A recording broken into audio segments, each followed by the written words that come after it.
बिस्मिल्लाहिर्रहमानिर्रहीम। अल्लाहुम्मा सल्ली अला मुहम्मद व अला आलि मुहम्मद। अस्सलामु अलैकुम। कैसे हैं सब बहन भाई? अल्लाह से उम्मीद है कि सब खैरियत से होंगे, खुश होंगे। आज मैं अपने बच्चों के लिए, बहनों के लिए, बेटियों के लिए और बेटों के लिए क्योंकि मेरी बेटियां कहेंगी कि हमारे लिए तो बनाती है और मेरे बेटे कहेंगे कि हमारे लिए आंटी ने कभी कुछ नहीं बनाया, तो ये स्पेशल बेटों के लिए ही बनानी है, समझ लें। बेटियां भी साथ खा लेंगी, खैर है, कुछ नहीं, उनको भी मिल ही जाएगा। तो ये मैं आज बना रही हूँ शादियों वाला देगी स्टीम रोस्ट। ठीक है, इसके लिए मैंने ये चिकन लिया है, ये देखिए इस तरह मैंने इसको कट लगा लिया, बस एक एक पीस पे ना दो दो कट बहुत है। ठीक है, अब मैंने एक फ्राई पैन लेके ना, ये देखिए इसमें मैंने डाला है, जो ये मेरे पास चम्मच है ना, ये दो भर के मैंने डाले हैं सूखा धनिया, आधा चम्मच डाला है मैंने सफ़ेद ज़ीरा और आधी चम्मच डाली है मैंने कुटी हुई नहीं साबित काली मिर्च है। ठीक है, इनको मैं हल्का सा रोस्ट करूँगी थोड़ा सा, और इसको मैं मोटा मोटा पीस लूँगी। ठीक है, बहुत बारीक पाउडर भी नहीं बनाना और बहुत मोटा भी नहीं रखना, दरमियाना रखना है, क्योंकि इसको रोस्ट करने से ये होगा कि इसके जो नमी है वो भी ख़त्म हो जाएगी, आजकल बरसात का मौसम है, और इसकी खुशबू भी दोबाला हो जाएगी, क्योंकि जब ये किसी चीज़ को, मसालों को हम रोस्ट करते हैं ना, उसकी खुशबू बहुत अच्छी हो जाती है। ये मैंने वो मसाला निकाल लिया, कूट लिया। अब इसमें मैंने ऑयल डाला है और मैंने ये जो मेरे चिकन पीस है ना, इनको मैं हल्का हल्का फ्राई करूँगी। ठीक है, फ्राई करने के बाद इसको मैरिनेट करूँगी।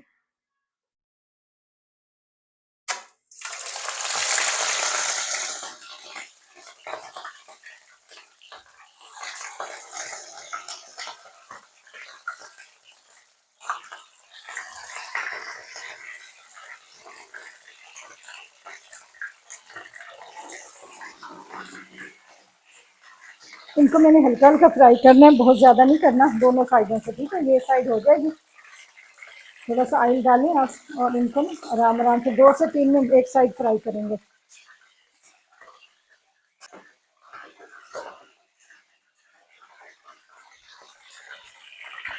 ये देखिए इस तरह मैं इसको ना हल्का हल्का फ्राई करूँगी, बहुत ज़्यादा मैंने इसको डार्क ब्राउन नहीं करना, ताकि इसका कच्चापन ख़त्म हो जाए।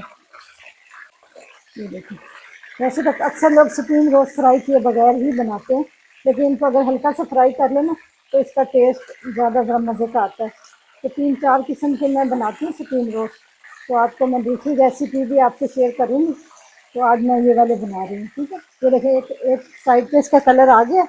अब ये देखें चिकन मैंने ये फ्राई कर लिया, हल्का हल्का ही फ्राई किया, बहुत ज़्यादा नहीं किया इसका, ताकि इसका कच्चापन ख़त्म हो जाए। ठीक है, कई लोग इसको कच्चा भी बनाते हैं, वो भी अच्छा बनता है, लेकिन मैं इस तरह बनाती हूँ, तो मैंने कहा आपके साथ ये रेसिपी शेयर करूँ। ये चिकन तो हो गया। ठीक है, अब ये मेरे पास है आधा कप दही। ठीक है, ये दही मैं इसी में ही डालूँगी, आधा कप दही है मेरे पास, और है ये 2 पेस्ट लहसुन और अदरक। ठीक है, 2 चम्मच है लहसुन अदरक की पेस्ट। ठीक है, आपके पास पेस्ट नहीं है, आप अगर पाउडर इस्तेमाल करते हैं तो वो डाल सकते हैं, लेकिन मैं फ्रेश चीज़ें यूज़ करती हूँ, मुझे उनका मज़ा नहीं आता। और ये है 3 से 4 चम्मच मेरे पास लेमन जूस। ठीक है, ये लेमन जूस है, अगर आपके पास लेमन जूस नहीं है तो आप सिरका भी इस्तेमाल कर सकते हैं। और ये है बाकी मसाले। ठीक है, ये वो धनिया, ज़ीरा और काली मिर्च जो मैंने फ्राई की थी, हल्की सी रोस्ट करके इसको मैंने कूट लिया था मोटा मोटा। ठीक है, ये वो है। और ये है मेरे पास 1 चम्मच नमक, और ये है 1 चुटकी अजवाइन, आधा चाय का चम्मच है चाट मसाला, और ये थोड़ी सी है कश्मीरी मिर्च, ये भी 1 चुटकी है टेस्ट के लिए। ठीक है, और ये है मेरे पास हल्दी, आधा चम्मच। ये मसाले मेरे घर के पिसे हुए होते हैं, इसलिए मेरे खानों में बहुत ज़्यादा मज़ा आता है, टेस्ट अच्छा आता है। ठीक है, ये वो है। और ये है मस्टर्ड पेस्ट, यानी कि राई का मैंने पेस्ट बनाया थोड़ा सा। ये अजवाइन है 1 चुटकी, और 1 चुटकी ये मस्टर्ड पेस्ट है, राई का मैंने खुद ही पेस्ट बनाया है अभी अभी। और ये है दड़ा मिर्च, 1 चम्मच है भरा हुआ, और ये आधा चम्मच है गरम मसाला, छोटा आधा चम्मच चाय वाला, और ये है जर्दे का रंग, थोड़ा सा रंग के लिए, कलर के लिए। ठीक है, ये सारे मसाले मैं अब इसी में डाल दूंगी। ठीक है, और ये मैंने इसमें ना 1 चुटकी पीस ये वो डालनी है, ये है कसूरी मेथी, ये भी मैंने घर में सुखाई हुई है, खुद पीस के रखी हुई है, क्योंकि बाजार का पता है आपको आजकल इतनी बेईमानी है, कोई चीज़ें अच्छी मिलती नहीं है। अब इनको सबको मैं मिक्स करती हूँ अच्छी तरह, क्योंकि दही मैंने थोड़ा इसलिए डाला है, क्योंकि अगर ये मेरे पास टेस्ट ज़्यादा होगा ना तो फिर वो बच जाएगा, ज़ाय हो जाएगा। ये थोड़ा सा होगा गाढ़ा गाढ़ा पेस्ट, तो ये उन पे लग जाएगा अच्छी तरह सारे, और ये बचेगा भी नहीं। और ये बहुत ज़्यादा अगर पतला पेस्ट होगा तो फिर ये ठहरेगा भी नहीं। ठीक है। और इसमें मैंने 1 चम्मच, मैंने ये ताकि बहुत ज़्यादा नरम और सॉफ्ट बने, इसमें मैं 1 चम्मच डालती हूँ क्रीम का।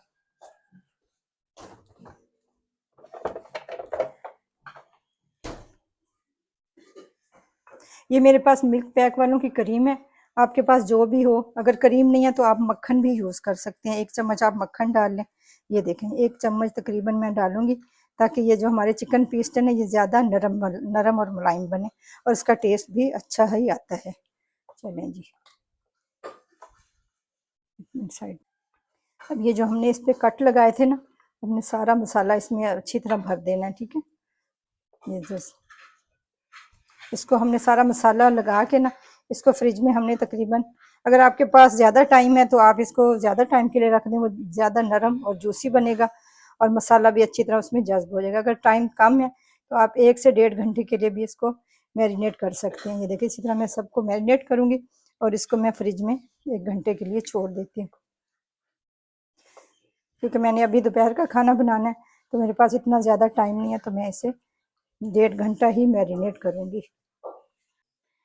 ये देखिए हमारे चिकन को मैरिनेट हुए 6 घंटे हो गए हैं। ठीक है। आपके पास जितना ज़्यादा टाइम हो उतने ज़्यादा देर के लिए इसको मैरिनेट कर लें। अब मैंने लिया है कि बड़ा सा पतीला, उसमें मैंने ये पानी डाला 2 गिलास, और स्टैंड रखा है। स्टैंड के ऊपर मैंने ये फाइल पेपर बिछाया है, और इस पर मैंने वो चिकन पीस रख दिए। ठीक है।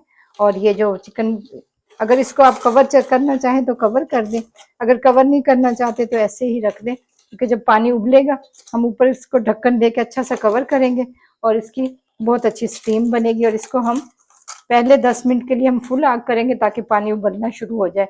उसके बाद हम मीडियम आग करके ना इसको 1 घंटे के लिए छोड़ देंगे। ठीक है। अब मैं इसको कवर करने लगी, ऊपर से अच्छी तरह इसको मुकम्मल कवर कर दें। कवर करने के बाद ठीक है, ये देखें ये अच्छी तरह कवर हो गया, ताकि इसमें पानी के कोई ड्रॉप्स ना जाए, क्योंकि जब ढक्कन पे पानी आएगा तो वो ड्रॉप्स नीचे गिरेंगे, तो फिर इसकी जो मैरिनेशन है ना, वो मसाला शसाला उतर के फिर पानी में मिक्स हो जाता है। तो आपने इस तरह इसको कवर कर देना है। ठीक है। अब इसको मैं बंद करती हूँ ढक्कन लगा के, इसको मैं रखूँगी तकरीबन 1 घंटे के लिए। ठीक है। पहले मैंने आपको बताया ना 10 मिनट रखना है फुल आग पे, फिर इसको मीडियम आग पे रख देना है, और ये हल्की आग पे पकता रहेगा, इसकी स्टीम बनती रहेगी, और हमारा गोश्त गल जाएगा। इसके मिलते हैं 1 घंटे के बाद। ये देखिए इसको मैंने कवर कर दिया, और इसकी अब भाप नहीं निकलेगी, क्योंकि इसका ढक्कन टाइट है।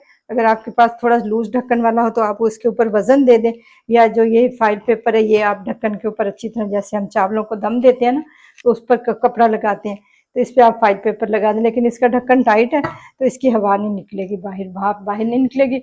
तो अब इसको ये मैंने आग जला दी है, अभी फुल आग मैंने करनी है थोड़ी, 5-1 मिनट के लिए। जब पानी उबलने लगे तो इसकी आग हल्की कर दें। चलें ये देखें जी 1 घंटा हो गया इसको स्टीम में रखे हुए। तो मैं इसको चेक करने आई थी, तो यहाँ से थोड़ी सी ना भाप निकल रही थी, तो मैंने इधर भी थोड़ी सी ना आधे ढक्कन पे ये फाइल लगा दिया, फाइल पेपर लगा दिया। अब हम इसको करते हैं, खोल के चेक करते हैं। चलें जी, ये हमारी अब इसको ना 1 घंटा हो गया इसको रखे हुए, तो मैं अब इसको खोलने लगी हूँ। ये देखिए पहले मैंने ये फाइल पेपर नहीं लगाया था, मैं चेक करने आई थी, तो एक साइड से ना थोड़ी सी भाप निकल रही थी, तो मैंने इसको यहाँ से ना फाइल पेपर से कवर कर दिया था, ताकि इसकी भाप सारी अंदर रहे। फिर दोबारा दो। बिस्मिल्लाहिर्रहमानिर्रहीम। ये देखें जी, माशाल्लाह माशाल्लाह बहुत प्यारी खुशबू आ रही है। अब तो आज हम सारे पूछेंगे हमसे कि आपने क्या बनाया है, आपके किचन से इतनी प्यारी खुशबुएं उठ रही थी। और ये देखें माशाल्लाह माशाल्लाह, ये देखें कितना ज़बरदस्त ये हमारा स्टीम था। लेकिन ठीक है, ये देखें माशाल्लाह माशाल्लाह, ये देखें कितना ज़बरदस्त हमारा ये स्टीम रोस्ट तैयार हो गया। अब ये देखें बहुत नरम, ये बहुत माशाल्लाह माशाल्लाह। ये देखिए मैं आपको काट के थोड़ा सा दिखाती हूँ। ये देखिए बहुत ज़बरदस्त, इतना नरम और सॉफ्ट बना है। ये देखिए ये जितना, ये इसको चखते हैं, इसका टेस्ट करते हैं। यमी, बहुत ज़बरदस्त। अगर अब आपने इसको एक और टेस्ट देना है, यानी कि इसमें टिक्के का भी टेस्ट लेना चाहते हैं, तो मैं आपको बताती हूँ कि वो हम किस तरह इसको करेंगे। ये देखें अगर इसमें आप बारबेक्यू का टेस्ट भी चाहते हैं, तो आप इसको ना हल्का, अगर आपके पास कोयले हैं, अंगीठी है तो उस पर सेक लें, नहीं तो आप इस तरह ना हल्का हल्का इसको पकड़ के थोड़ा सा, ताकि इसमें ये थोड़ा सा धुआं आ जाएगा तो ये बारबेक्यू का टेस्ट भी आ जाएगा। स्टीम रोस्ट भी और बारबेक्यू का भी डबल, दो टेस्ट, एक ही उसमें दो टेस्ट आ जाएंगे। ठीक है, अगर ये आपके इस तरह नहीं करना चाहते तो आप एक कोयला जला के वो धुआं भी दे सकते हैं इसको। ठीक है, ये हमारा इतना ज़बरदस्त सा ना स्टीम रोस्ट बन गया, बहुत ही इजी और आराम से, कोई इसमें मुश्किल नहीं है, कोई ख़र्चा नहीं है। अगर इतना आप बाहर से लेने जाएँ ना तो जितना हमने घर में जिस रेट पे बनाया तो 4 गुना ज़्यादा मिलेगा, और पता नहीं सफाई भी किस तरह होगी और क्या होगा। चलें, ये हमारा ना, ये इसको अच्छे तरह मैं ये सेक लेती हूँ ताकि इसमें बारबेक्यू का टेस्ट आ जाए। अगर आप बारबेक्यू का टेस्ट नहीं चाहते तो ये वैसे फुल पका हुआ है, बहुत अच्छा गल गया है, तो हम इसी तरह भी आप खा सकते हैं। ये देखें जी, हमारा ये चिकन रोस्ट रेडी हो गया, नहीं स्टीम रोस्ट है, हाँ जी, चिकन का। और ये है मैंने साथ बनाया है पुदीने का रायता, और ये साथ मैंने बनाई हैं चपातियाँ। ये देखें जी, बड़ी मज़े की नरम नरम चपातियाँ। तो अब इसको करते हैं, ये देखिए मैं आपको दिखाती हूँ कि ये कितना अच्छा ये देखें जी, मैं आपको आपको ये डाल के दिखाती हूँ। ये देखें जी, अब हमने पकाई हैं ये गरम गरम चपातियाँ। सही, वाह भाई वाह, गरम गरम चपातियाँ आ रही हैं और इसको हम खाना शुरू करते हैं। मैं आपको दिखाती हूँ कितना नरम मुलायम बना है, ये देखें, वाह ज़बरदस्त, बहुत मज़े की खुशबू आ रही है। अल्लाह तेरा शुक्र कि इतना अच्छा हमारा स्टीम रोस्ट, ये देखें हाथ लगाने से घुल रहा है। अब मैं रायते के साथ इसको खाती हूँ, और आप भी ट्राई करें और मुझे बताएं कि मेरी रेसिपी आपको कैसी लगी। अपना रखें बहुत सा ख्याल और दुआ में यखे रशाद। अल्लाह हाफिज़।